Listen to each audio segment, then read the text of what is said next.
Hey there, friends. Dave Paulides, Scan In Missing Project, copyrighted edition for a video channel. This is a missing person segment, and this one, the first story, you've heard it before, and I'm going to say it to you again, not because I'm trying to waste your time, but because I'm going to emphasize certain things in this video that need to be said for people going into the backcountry. And I don't care where you're going, you need to start paying attention.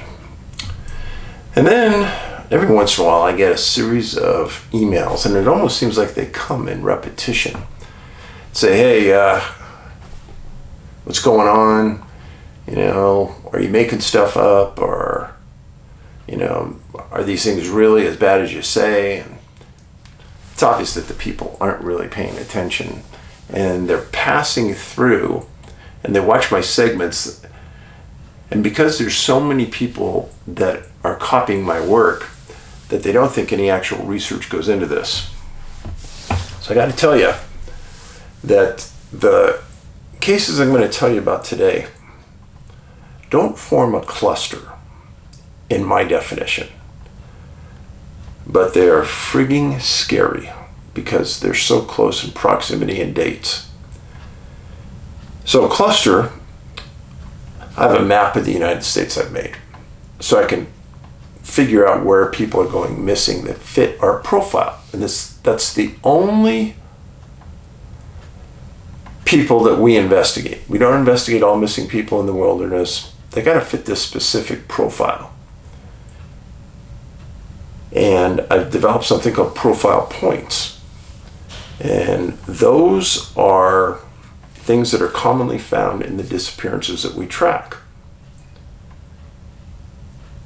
Now there's 64 clusters of missing people in North America on our missing persons map.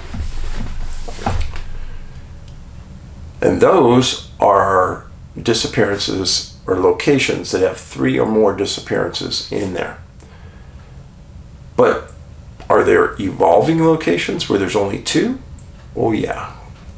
Are there locations that have 20 or more? Oh yeah. So what does it all mean? Well, a couple days ago, I put up a video about a review of Skinwalker Ranch segment that's every week on the History Channel. And the person there said something that was extraordinary. And they said, well, we're using FLIR this one night, a special FLIR unit, and they see these orbs flying all over the place with this specialty FLIR. And the person said, well, how would we have ever known that this unnatural occurrence is occurring if we hadn't done this? And then how often is it really happening? I stated in that segment that why would you say it's unnatural? Just because you haven't seen it, and now you're using special technology that you can see it? How do we know it's not natural? How do we know that disappearances that we've talked about don't go back thousands of years into these locations? Well, Dave, that's a stretch. But as a researcher, you have to think, why not? As an example, Yosemite has names for it that different tribes have given it that are not very positive. And I wrote a book called Devils in the Detail. And if you really look close at that front cover, what I did with it is I wrote all the names of the locations that have devil in it all over the US. And there's hundreds. So how does a location get a specific name? How does Yosemite get a Native American name that's kind of scary? How does, say, Devil's Mountain get that name? How does a location get the name Monkey Gap or Ape Canyon? Think about it. So the locations you can buy this missing persons profile map of the United States that I've done. It's on our website. It's inexpensive. And I want people to put it on their wall, and I want them to look at it. Why? Because I look at it every day, and it baffles me why these specific locations keep coming up, like the one I'm going to tell you about today. And we'll get into it right now. This first case, I've talked to you about it before. Be patient. Don't get frustrated. There's going to be some logic behind while I'm doing this. It involved a man named David Lunde. When I first did this case, I got pretty emotional about it. And when I was rewriting it today, I got emotional about it today. He's 29 years old when he disappeared. October 1st, 2022. A very recent case. Not even a year old. He was born in Cooperstown, North Dakota. And he was their high school valedictorian. Everything I read about this man, he was smart and he was brilliant. He attended Denver University, graduated with a degree in international studies with honors. And in fact, he got a fellowship to go to Zambia and work and study for a year. His parents stated that he was a man of faith, deep faith. But he didn't talk about it, and he didn't try to push it on others. When he was young, going through high school, he worked on his parents' ranch. He learned what hard work was. He learned what it was like to go to bed exhausted at night and to get up every day in the middle of the morning to do the same thing over again. The more I read about David, the more I respected him. This is David. He was an ultra athlete. Ultra, underline, bold. He moved to Durango, Colorado in 2021 to work at a place called the James Ranch. Sort of like his family's ranch. He had an apartment on the ranch. And everybody that talked about him said he came with a can-do attitude. Always helpful. Always running and working out. And in fact, on October 1st, 2022, he was training for a 6-peak marathon. So, run a marathon, I think anybody does it, is amazing to me. 26.2 miles. Amazing, okay? But these guys way above that. These guys run at altitude in Colorado. Everything above 8,000, 9,000 feet, you're running at it, you're a superhuman in my book. I've been at 14,000 feet a few times in my life, and just walking is exhausting. I was climbing with Angie, and we went into a lake at about 13,000 feet, and we crested a pass. I had to stop. It wasn't I was tired. I couldn't breathe.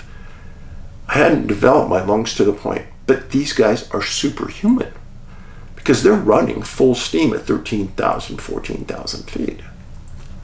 That's David Lunde.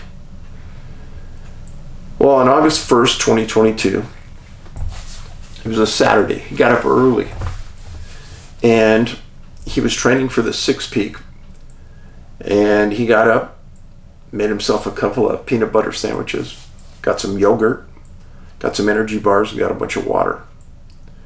He drove to the trailhead at Madden Peak, and he was going to run a 20 to 40 mile loop called the La Plata Enchilada that included the peaks of Madden, Gibbs, and Parrot. He parked his car at the trailhead, and he started to run. All indications are he was probably had a tank top on, a pair of shorts, maybe carried some type of water on him.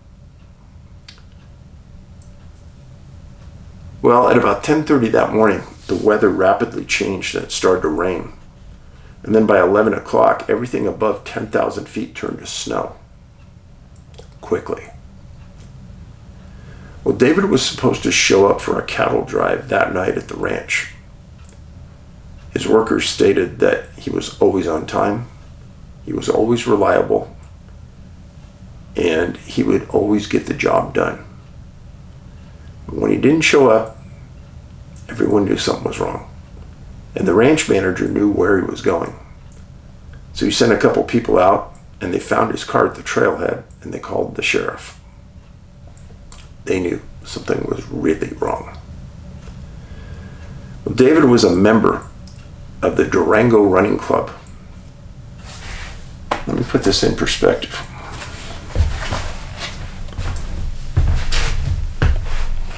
Here's Durango, Colorado, right here. Here's where Lunde parked his car. And this is the range, the Plata Mountains that he was hiking in. Here's Mancos, Colorado. Hesperus, Colorado. Mesa Verde National Park right there. I know this area very well. Very well. Strange area. Mighty strange. I don't want to keep reinforcing it, but I will. Large group of people disappeared almost overnight in Mesa Verde. National Park Service have studied the Native Americans down there. They have no idea where they went, how they disappeared, or why they disappeared. Kind of gives you a hint of the kind of area it is. Well, when the members of the running club heard that David disappeared, they showed up en masse for the La Plata County Sheriff. And the sheriff did the right thing. He called in helicopters, canine units, ground pounders. Sheriff spent in total 3,462 hours searching for David Lunde. Give you an example. If you work 40 hours a week for 52 weeks, you're going to work about 2,080 hours. So there were a lot of people committed to the search. David would be considered probably the top 1% of all distance runners. And his friends and relatives described him as a deep thinker and brilliant.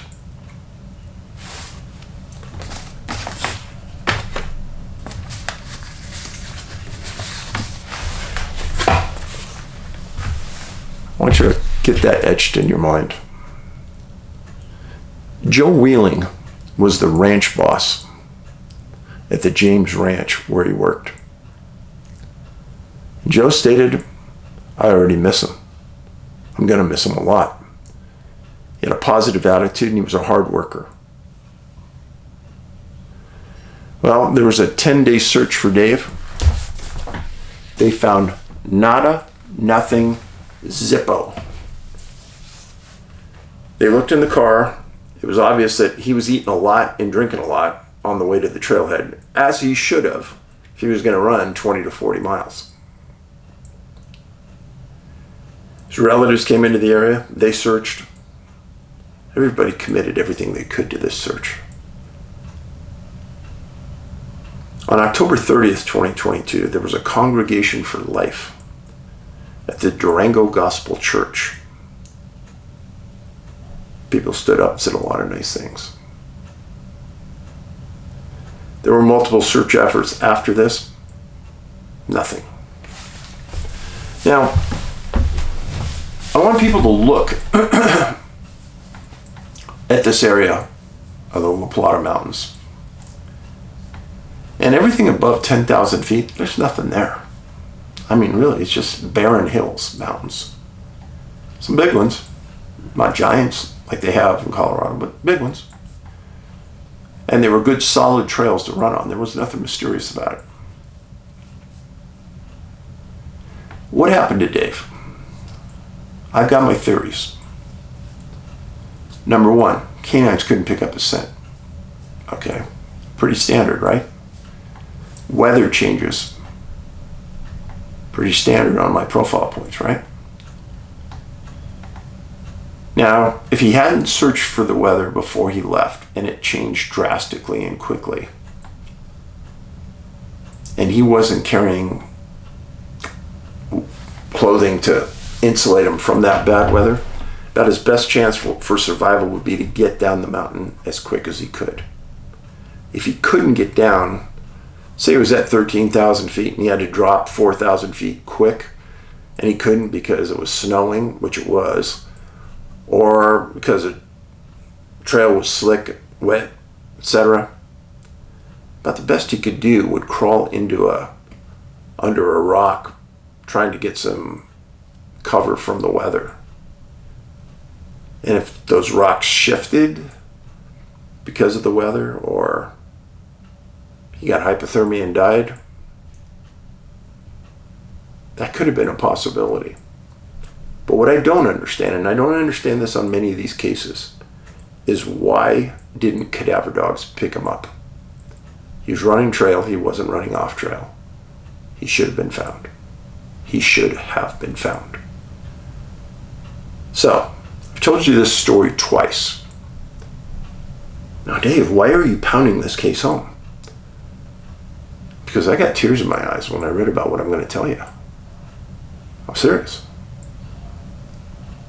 June 24th, 2023. 20 days ago, there or abouts. A man named Ian O'Brien.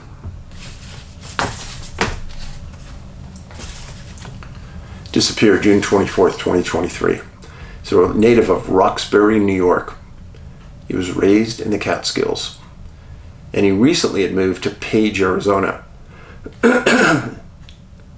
He wasn't a normal guy. He was a mountain guide. He knew the outdoors and how to survive in the outdoors, like you know how to survive in the inner city, maybe. He was an extremely experienced outdoorsman. Underline. And there were some pictures out there about him recently adopting a husky named Malloy. He was traveling. And he was an epileptic. Remember that.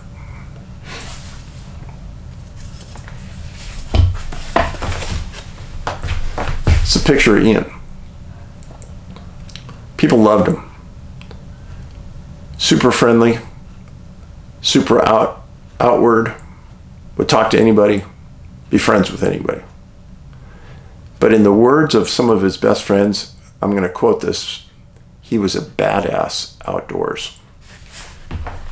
He knew how to live. He knew how to take care of people. Good skills. Now, on June 24th, at about 6 p.m., he had summited the Hesperus Mountain in the La Plata Mountains, where David Lunde disappeared.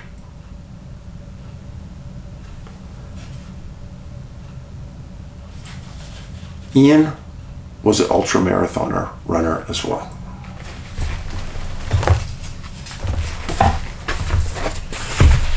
Ian disappeared right here. David disappeared right here. The distances between those, just miles. The time distance between the two, months.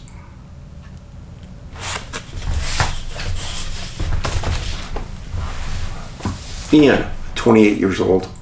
David, 29 years old. Both super athletes. Both by themselves.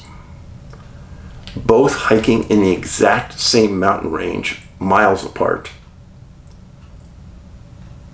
Both knew the mountains extremely well.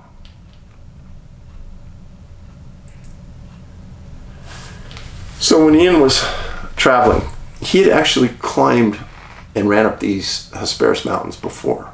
He knew the area very well.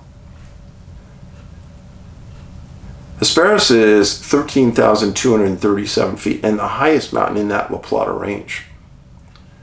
Well, what Ian did is he was really close with his girlfriend, so he said, hey, when I summit, I'm going to text you a photo. And he texted her a selfie. Ian was also super safety conscious, as all guides are. And he was carrying a cell phone, and he was also carrying a GPS transmitter, a tracking device, so that people, presumably his girlfriend, could track him wherever he went, track his progress. Very smart. The right thing to do. Well, soon after he summited, I've never heard of this happening. Never. His GPS tracking device went dead, and his cell phone went dead. How can I explain that? I really can't. Except, many of you know I'm a MUFON investigator, UFO investigator. Read thousands of those cases.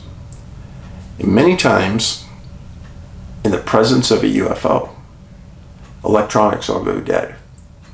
It's just a fact. You can say anything you want. Oh, why are you bringing this up? Because I'm bringing up something factual that could cause electronics all to go down. Well, when his friends and relatives hadn't heard from him, they called the Montezuma County Sheriff, which is taking over that part of La Plata.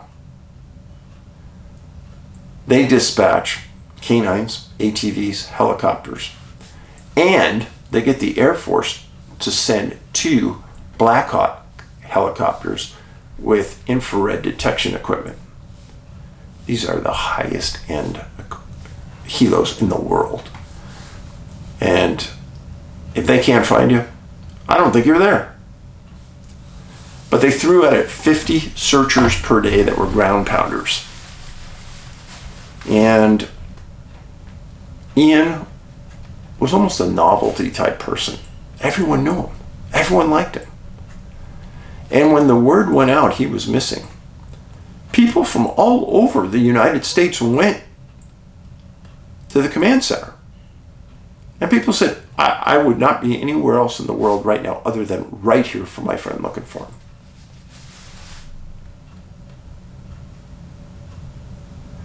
So, Montezuma Sheriff's only put out a search for 4.5 days. But you gotta say, it's very light. For somebody who could survive in the wild, probably for weeks, why only search for 4.5 days? He isn't a normal individual. He has skills that maybe only Les Stroud and a few others in the world have. I never could understand that. And I read it multiple times, and his friends got mad. So they put out a GoFundMe, and they got tens of thousands of dollars for more helicopter time. And they did put a helicopter in there for many more days. So the sheriff was interviewed by multiple news agencies. And he stated, I know for a fact he was on that mountain. It frustrates me no end that I can't find anything about him there.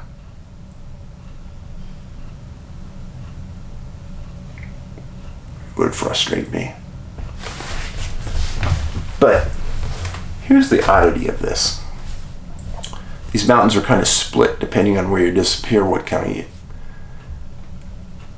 This Montezuma sheriff didn't experience the exact same type of case months earlier when David Lunde disappeared. So maybe his attitude would have been a lot different if he knew that now we've got 2 people, essentially the same profile, almost exactly, that disappeared doing the exact same thing. Maybe he would have committed more resources. Maybe he would have been a little more diligent. So with Ian being a backcountry hiking and camping guide, he had this impeccable, great attitude, same as David.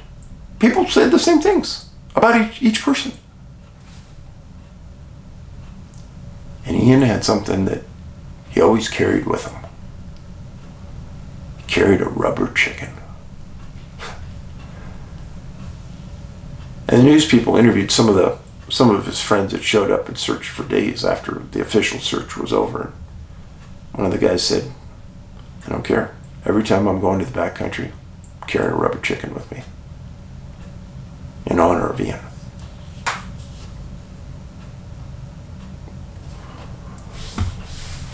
Now, there was no huge weather event for Ian other than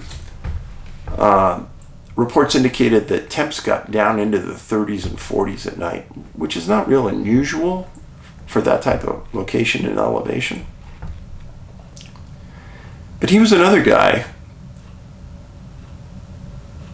that maybe might have been a little different than David, because he was an outdoors guide. He was used to going off trail. I would say David didn't and wouldn't, unless he was searching for cover. But Ian, he might have been one of those guys that tried to cut the corners, maybe. I don't know. I never knew him. But somebody who was that comfortable in the outdoors, I could see myself doing that. Now, getting back to the GPS tracker and the cell phone. Thought about this a lot. Again, I've never, ever heard of this happening. I know one of the things that came to my mind is that he turned him off. That he wanted to disappear. Maybe he was having bad times in life. But there was no article that said that. There was nothing that indicated he was mentally challenged at any level. If that was the case, they're not saying it. So I can't say it. Something really, really unusual happened to Ian and David. Again, one's 28, one's 29. One disappears in June, one disappears in October. They're both ultra runners. They both love the outdoors. They're both loved by everyone they know. And both of them disappear, running, ultra running. Nothing is found of any evidentiary value. And I only found one article that drew the correlation between David and Ian. Only one. Which is bothersome. Considering that they disappeared in the same mountain range, just a few miles apart. Yeah, I think the press should be paying attention, but they aren't. Now, have you seen Missing 411, the UFO Connection? Poster next to me. Have you seen that? Triangle UFO above some campsite in Idaho. Yeah, it happened. I interviewed two of the people that were there. And then I interviewed a hunter who says he was abducted, disappeared for a few days.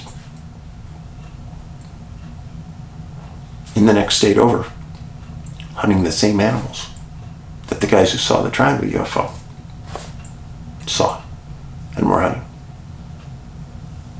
So what is happening here, folks? I don't know, but it bothers the heck out of me. I honestly lay in bed at night praying that I have an epiphany, praying for God to help me. I understand, for whatever reason, I've been given this task, trying to figure this out, keep your cases alive. I get it. But I really hope that I'd have a lot more clarity than I'm getting.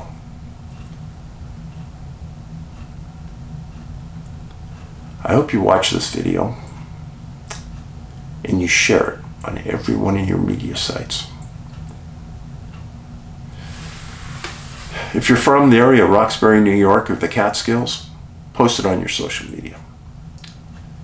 If you're from North Dakota, Cooperstown, anywhere up there, post this on your social media. If you're from Colorado, please, please post this on your social media. If you know somebody who's going to Colorado, post it on your social media. And if you know anybody that's an ultra runner, send this to them. It's not because I'm trying to scare anybody. I'm trying to make them aware of what's going on in this world. Sometimes it's not all good. Please, next time you're out in public, you see somebody that's in distress, needs some help, do the honorable thing. Go help them. And smile at people. Doesn't cost you anything. We need more smiles in this world. Appreciate you watching. You can follow me on Twitter, David Paulides at Can-Am Missing. Same thing on Truth Social. Post there every day. And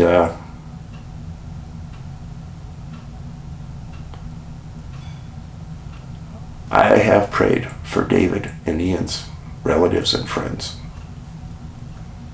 I hope they go back into those mountains.